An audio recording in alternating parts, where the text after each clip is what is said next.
All right, welcome back, everybody.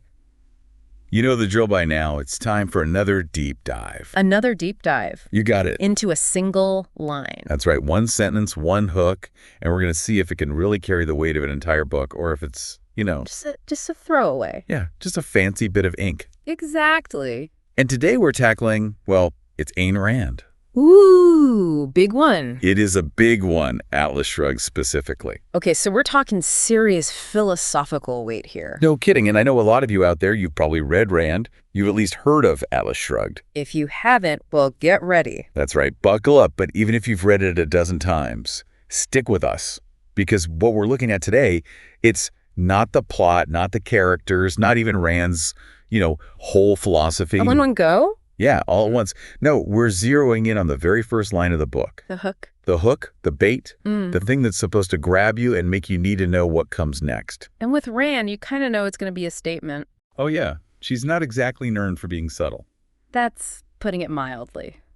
So, without further ado, here it is, that opening line. Who is John Galt? There it is. Boom. Just like that, right out the gate. I mean, what's your gut reaction to that? Hearing it again, like stripped to bare, no context. Honestly, it's a question, sure, but it doesn't feel like one that wants an answer. Oh, interesting. What do you mean? Like, if someone asked me who is John Galt on the street, I'd assume they missed a memo, right? But in the book... In the context of Atlas Shrugged. Yeah, it's different. It's like, it's both asking, aiming, the accusing at the same time. Like the reader is somehow supposed to already know. Or is about to be found wanting for not knowing. Which, for those who haven't read it, we don't meet John Galt for a good while. Oh, he's a shadow, a legend, almost more of an idea than a person for a lot of the book. Which is fascinating, right? Yeah. Because Rand could have started with anything. A description of the world, some action. But no, she throws out this name, this question, and that's your entry point. So why does it work?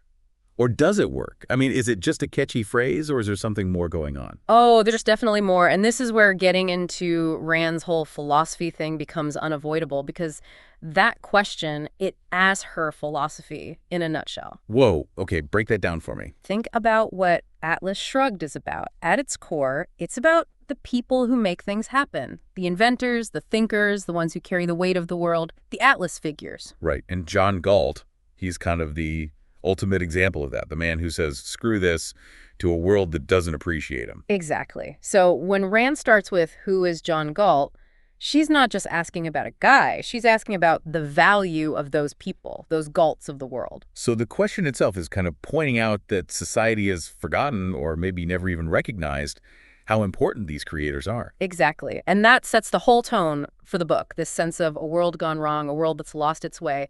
It's all right there in that one line. That's pretty amazing. I mean, you pack all of that into 7 words. It's classic Rand, bold, confrontational. She doesn't want you to just read. She wants you to react, to argue, to think. And you definitely think about it. Even if you disagree with her, that question lingers.